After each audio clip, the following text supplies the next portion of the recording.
Burning Sins, Chapter 3, Part 2. Twilight was berating herself, wallowing and grilling into self-loathing as she knew she should have seen the signs earlier.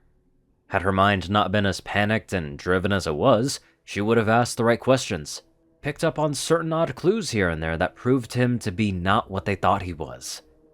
She was such a fool that can't take back what has already happened. The human is out there, somewhere.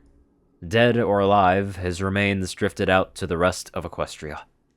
They need to find him. But in the event he was alive, they needed to know.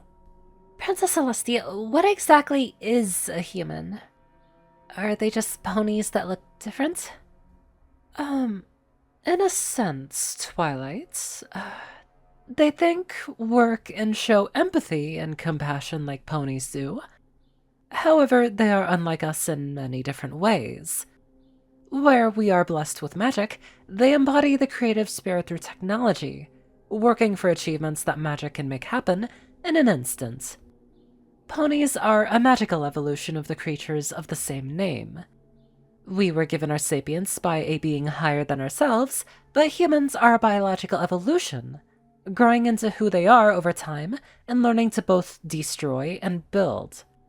Over the course of the many generations Equestria has been alive, one human appeared in each of those eras. Twilight levitated her books back into her bag, doing so as she gave her teacher a puzzled look. But why? Why does a completely foreign imitation of pony kind cross from one plane to another? By the logics and rules of our own magic, not even Star's the Bearded was able to replicate a natural rift in the spatial veil. It's not within the realm of possibility for a unicorn, and it's almost a 1% chance with alicorn magic of the highest level of mastery. Princess Celestia nodded along with every fact that Twilight stated. It was true that manipulating time and space was a very difficult and strenuous task. Something like an age spell is achievable, as it only reverts the flow of time in a single entity rather than a large area. But manipulating time across the span of a planet, or even beyond that kind of scale, is next to impossible. You are correct, Twilight. The knowledge of this natural occurrence is next to nothing. None of Equestria's researchers in this era or the last have been able to understand why this phenomenon exists. All we do know is the circumstances and requirements for it to happen, and that it is directly tied to the fate of planet Equus as a whole. Princess Luna turned towards the group, stepping away from the sill of the window and levitating an old book towards Twilight. Flipping through the pages within, each one was an illustration that involved these humans. It was limited, and each human had only a certain number of pictures drawn of their deeds. The one who had the most was the first, the one named Megan. In her pages, it's shown that she, coupled with the ponies, defeated villainous catastrophes that would have ended the world 10 times over. A wave of sludge, a cloud deity, a red centaur. The most notable is a giant faded blue ram that had the name Grogar written over and over on the page, almost as if the person drawing was reciting a mantra. Twilight went over these scribblings and doodles over and over again, as the younger princess joined her sister at the throne. I don't understand. These humans come in times of great need, Twilight Sparkle. When a threat arises that not even the elements of harmony can deflect, a human is sent from their realm to ours. This threat can involve a collapse in our society, or a great evil we have yet to face. But the threat to Equestria, that was the Changeling Hive, right? Why would a human be given to us now, after the threat to the kingdom is past? Princess Celestia narrowed her eyes in thought, bringing her hand up to her chin. I do not know, Twilight, but it makes me believe that the Changelings were not the major threat that we should have directed our attention to. Whatever is to be our future, the fate of all of us and my subjects rests solely upon the humans' intervention. And we just blew him off of Canterlot. Applejack glanced up at Rainbow Dash as the latter had turned away, her legs curled and her arms folded. Retaining her own shame, Applejack placed her hat back on her head. Any chance that feller may have survived, Princess? Dead or alive, the human must be brought here regardless. While they have been painted in a heroic light in previous generations, one common trait that has been recorded is their innate affiliation for violence. Their creativity is often used to procure weapons of mass destruction. Devices of destruction such as these guns and nuclear warheads they use to kill each other. They are extremely volatile when compared to ponies and have the capability to take a life easily if they wanted. The Solar Monarch stood, waving her hands to the door. Return to Ponyville, my students. Continue your studies into the magic of friendship. My guards have already been dispatched with caution to locate and retrieve this human. Once he has been returned here and amends have been made, we can begin preparing for this upcoming danger.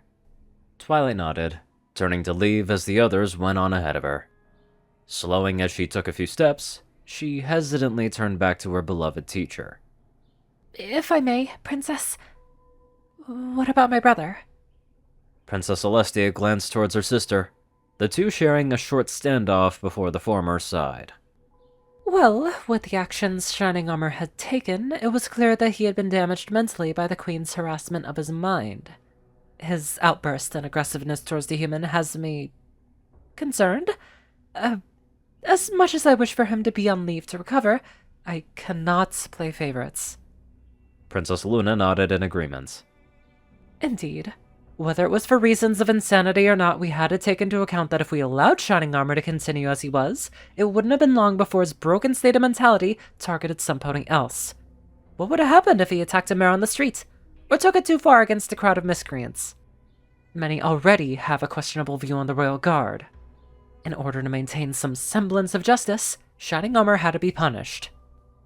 Twilight looked between the two, before focusing on Celestia as her gaze softened. I'm sorry, Twilight. Your brother has been dishonorably discharged from the Royal Guard. Twilight's eyes widened as her jaw dropped. Her unending stare locked onto Celestia's before she glanced away in a slow blink. All those years, Shining Armor had risen through the ranks. All that work to become one of Equestria's greatest protectors. It was just all stripped away in an instant. Shining Armor's actions were terrible, and they were all fools to believe the human was another changeling in their midst, but was this too harsh? The more Twilight thought about it, the more she realized that this was a slap on the wrist compared to what the sentence could have been for a grotesque maiming and torture of another creature, changeling or not. In the eyes of the legal system, Shining Armor was beyond lucky, and she recognized this before she could blurt out anything unnecessary to make a situation worse.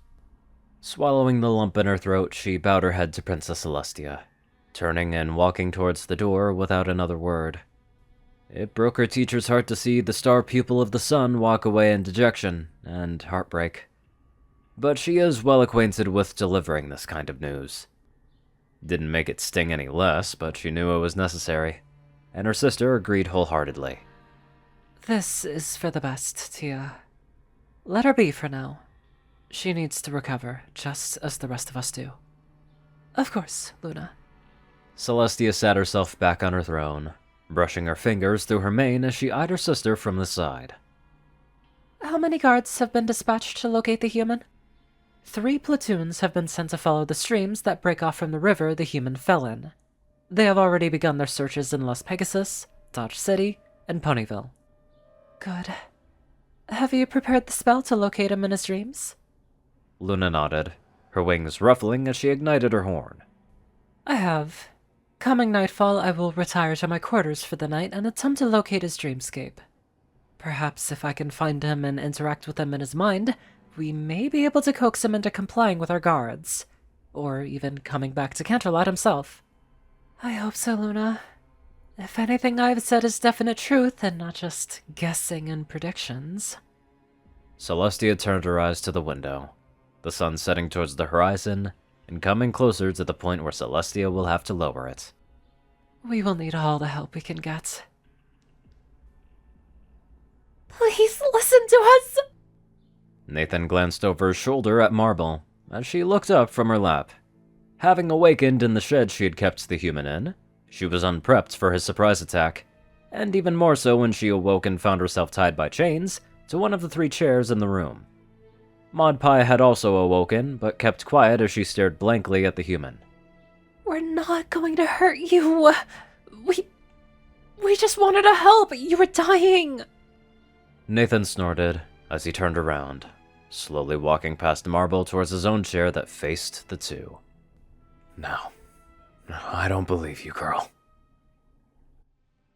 I'll be honest, at the end when he said, I don't believe you, girl, I was thinking about like, yeah, girl, I don't believe, that kind of shit. Anyway, let's get on to our flirtatious donators.